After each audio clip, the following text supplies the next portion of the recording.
Ace Barbers is recognized to deliver his speech. Thank you, Mr. Speaker. Thank you, Majority Leader. Mr. Speaker, esteemed colleagues and distinguished guests, it is my honor and privilege to stand before this august body to present the progress report of the Joint Committees on Dangerous Drugs, Public Order and Safety, Public Accounts, and Human Rights, or what is now popularly known as the Quad Committee. This report is not merely an account of our work, Mr. Speaker.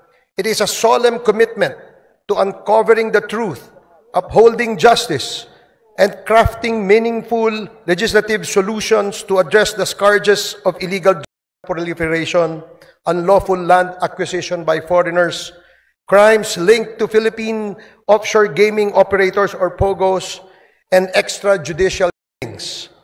The formation of the Quad Committee was inevitable. The House of Representatives, under the leadership of Speaker Martin Romualdez, recognized the complexities of these issues required a united and comprehensive approach.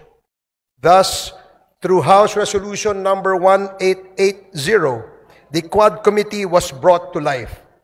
What began as a separate investigations by individual committees soon uncovered a web of interconnections, a Pandora's box of crimes and abuses that tested the very foundations of our institutions. One of the most alarming discoveries stemmed from a routine investigation into the 3.9 billion drug bust in San Jose, Malino, Mexico, Pampanga. The probe unearthed the illicit operations of Empire 999, a company owned by foreign nationals masquerading as Filipino citizens.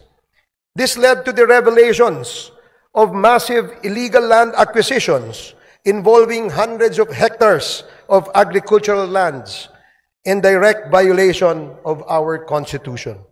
It further exposed suspicious ties between local government officials and foreign syndicates, pointing to corruption and systemic exploitation. Mr. Speaker, our inquiry delved deeper into the operations of these entities and uncovered an even more sinister reality: their connections to the illegal trade and organized crime activities facilitated by POGOs.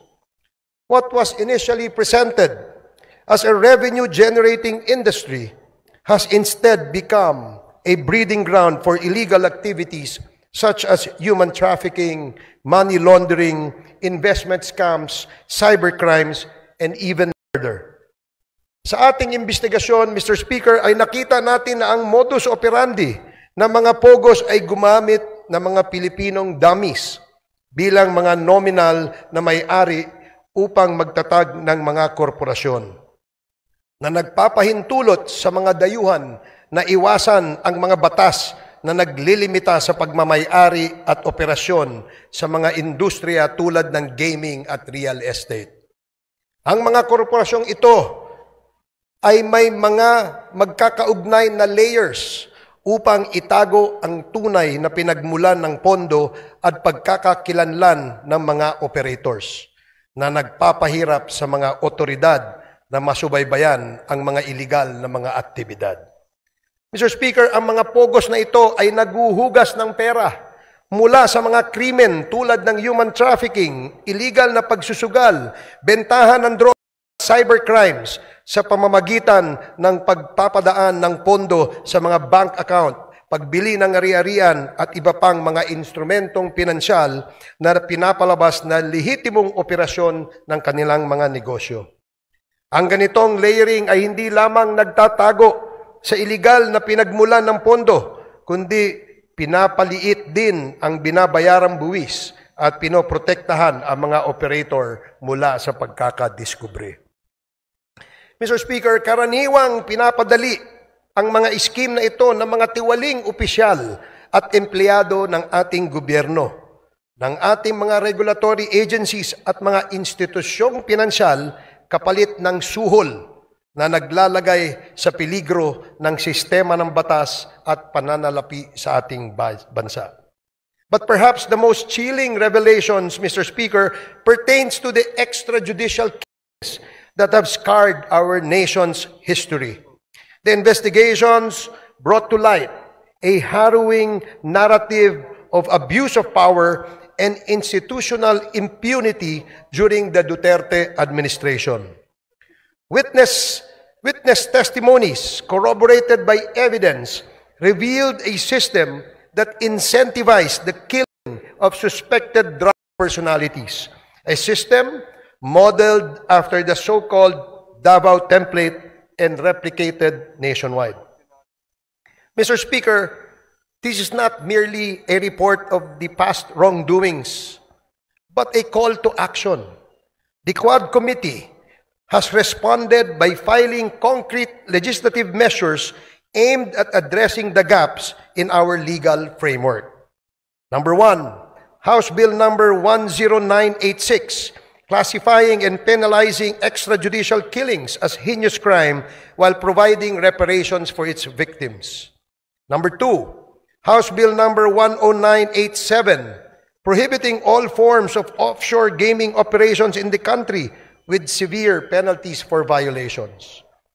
Number three, House Bill number 11043, allowing civil forfeiture of unlawfully acquired real estate properties by foreign nationals. And number four, House Bill number 11117, providing for the administrative cancellation of birth certificates fraudulently obtained by foreign nationals. In addition to these proposed bills, Mr. Speaker, our inquiries have already yielded significant actions. Number one, the Joint Committee inquiry prompted authorities to reopen investigations into the murders of Police General Wesley Barayuga, former Albuera Leyte Mayor Rolando Espinosa, and 3 Chinese nationals killed inside the Davao prison in Penal Farm. Two, the certificate of registration of or incorporation of Empire 999 Realty Corporation was revoked by the SEC. Number three, the Philippine passport of Mr. Kai Kimeng, also known as Mr. Willie Ong, and Yang Jiazheng, also known as A.D. Tai Yang, were cancelled by the concerned government agencies. The findings of the Joint Committee led to the filing of legal cases against Go Waping, also known as Alice Leal Go, including charges of human trafficking and graft and corruption. Number five, the chairperson of the PAOK directed the Anti-Money Laundering Council to file for court-issued freeze orders or provisional asset preservation orders against assets linked to unlawful activities. These include the following corporations: Lucky South Limited Corporation, Whirlwind Corporation, Biancham Holdings and Trading Incorporated, Empire 999 Realty Corporation, Sunflare Industrial Supply Corporation, Yatay Industrial Park Incorporated, Mexico 999 Industry Realty and Development Corporation. These actions underscore the progress achieved through our investigations in addressing systemic crimes and abuses. We have also recommended, Mr. Speaker, amendments to relevant laws, including the Anti-Money Laundering Act, the Anti-Trafficking in Persons Act, the Civil Registry Law, the Anti-Dummy Law, the Bank Secrecy Law, the new Philippine Passport Act, the Comprehensive Dangerous Drugs Act, the Cybercrime Prevention Act, the Tariff and Customs Code, the Revised Corporation Code, and the Local Government Code, among others. Mr. Speaker, in total, we have recommended at least 30 proposed legislations, and these measures aim to strengthen our legal frameworks and ensure that such abuses and misdeeds are prevented in the future. The Quadcom likewise recommends the filing of appropriate charges against the following. Number one, personalities linked to the illegal trade, particularly those implicated in the seizure of 360 kilograms of shabu in Mexico, Pampanga, Kai Kimeng, alias also known as Willie Ong, Yang Jiazheng, also known as A.D. Tai Yang, Mayor Teddy Tumang, and all the incorporators of Empire 999. Number 2, perpetrators of crimes against humanity under Section 6 of Republic Act 9851 or the Philippine Act on Crimes Against International Humanitarian Law, Genocide, and Other Crimes Against Humanity. Former President Rodrigo Roa Duterte, Senator Roland Bato de la Rosa, Senator Christopher Lawrence Bongo, former PNP Chief Oscar David Albayalde, former PNP Chief Debold Sinas, Police Colonel Royina Garma, Police Colonel Edilberto Leonardo, and Hermina Muking Espino. Number 3, the co-conspirators in the murder of Chu Kintung, Li Lanyang, and Wong Mengpin, the 3 Chinese nationals killed inside the Davao Penal Prison and Penal Farm on August 13 of 2016. Former President Rodrigo Roa Duterte, Police Colonel Royina Garma, Police Colonel Edilberto Leonardo, SPO4 Arthur Narsolis, and Superintendent Gerardo Padilla. Number 4, individuals involved in the murder of General Wesley Barayuga, Police Colonel Royina Garma, Police Colonel Edilberto Leonardo, Police Lieutenant Colonel Santi Mendoza, former PNP Officer Nelson Mariano, PSMS Jeremy Tox Kausapin, and 1 alias Loloy. Moreover, Mr. Speaker, further investigations should be conducted against, but not limited to, the following individuals. Number 1, personalities implicated in the illegal drug trade in relation to the revelations provided by resource persons Jimmy Guban and Mark Taguba, Representative Paulo Duterte, Councilor Nilo Abilera Jr., Mr. Paul Gutierrez, Mr. Benny Antiporda, Mr. Jojo Bacud, a certain Tita Nani, and Mr. Allen Capuyan. Number 2, personalities identified to be involved in the illegal drug trade during the course of the legislative hearings: Hong Ming Yang, also known as Michael Yang; Wei Xiong Lin, also known as Alan Lim; Charlie Tan, and Mr. Sammy Uy. Number 3, personalities involved in POGO-related illegal activities: Attorney Herminio Harry Roque Jr., Catherine Cassandra Leong, Go Waping, or also known as Alice Leal Go, Yang Jian Sin, also known as Tony Yang, and Hong Jiang Yang, the younger brother of Tony Yang and Michael Yang. Mr. Speaker, our work is far from over. The Quad Committee's progress thus far is a testament to what we can achieve when we confront corruption and criminality with courage and resolve. However, it also underscores the magnitude of the challenges we face. This is a defining moment for this Congress, Mr. Speaker. It is an opportunity to uphold the rule of law, protect our nation's sovereignty, and deliver justice to those who have been wronged. I urge my fellow legislators to give this report the attention it deserves and to support the proposed measures that will ensure these injustices are never repeated. Together, let us take the necessary steps to restore faith in our institutions and reaffirm our commitment to the Filipino people. Maraming salamat and Merry Christmas, Mr. Speaker. Thank you very much. Majority Leader. Mr. Speaker, I move to recognize Representative Bienvenido M. Abante Jr., Chairperson of the Committee on Human Rights, to deliver his sponsorship speech. The Honorable Abante is recognized to deliver his sponsorship speech. Thank you, Mr. Speaker. Honorable Speaker and distinguished colleagues in Congress, at lahat po ng ating mga kababayan na nakikinig dito at sa ating website ngayong hapon na ito. Gusto ko lang pong sabihin unang-una, Mr. Speaker, the time of reckoning has come. Nakalagay po sa Matthew chapter 7 and verse number 2. For with what judgment ye judge, ye shall be judged.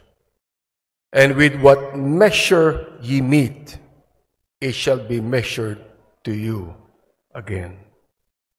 Kung iniisip po natin na magagawa mo ang gusto mong gawin, na hindi mo sinusunod ang saligang batas, dahil nasa kapangyarihan ka, nais kong sabihin, Mr. Speaker, na matatapos din ang mga bagay na yan at ikaw ay hatulan ng taong bayan.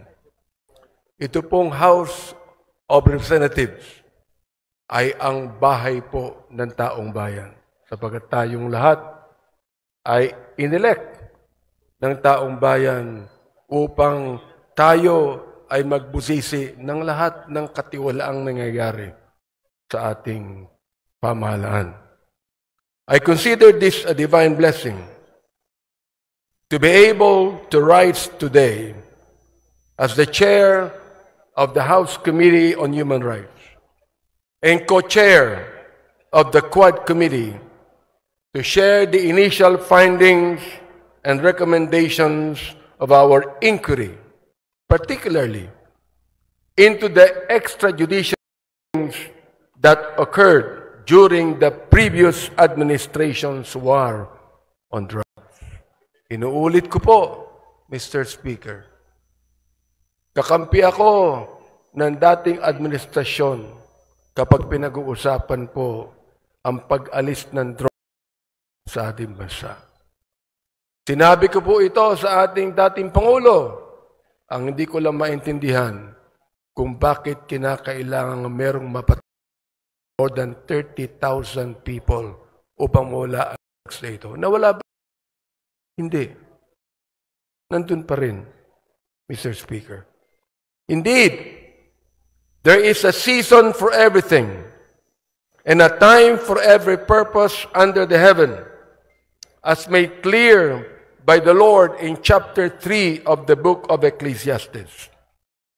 This is the most opportune time for the Joint Committee on Public Order and Safety, Public Accounts, and the Committee on Human Rights to present to you a progress report on our inquiry in aid of legislation. After 13 rigorous and thorough hearings of the so-called Quad Committee, we are confident that we have gathered substantial findings backed by competent evidence to make the requisite recommendations to this legislative body and to the appropriate government agencies for appropriate and decisive action. There was systematic violation of human rights and blatant disregard of due process. The deep probe into the extrajudicial or AG case that occurred during the administration of former President Rodrigo Roa Duterte's war on drugs yielded a far deeper tragedy into the lives of the Filipino people rather than the protection and preservation thereof that it was heralded to accomplish. The numbers, Mr. Speaker and my dear colleagues, speak the scary truth. According to data from the Philippine National Police from July 1, 2016 to June 30 of 2022, 7,640 individuals were killed in official police operations. Of these documented deaths, 7,173 were drug pushers, 440 were drug users that should have been rehabilitated, not killed, and only 21 were drug lords. Mr. Speaker, from as far back as May 15, 2024, when my committee started digging into the EJ case, we had been presented with multiple reports indicating that there had been massive nationwide drug-related killings within the period July 2016 to June 2022. The killings were classified either as police operations or perpetrated by unknown perpetrators, which is no different from the Sinaloa type of Latin America, which were notorious at the time. Cartel in Latin America. The 2017 year-end accomplishment report of the Duterte administration highlighted as key accomplishments, my dear Speaker, the deaths of 3,967 drug criminalities and 16,355 homicide cases under investigation as of 30 September 2017.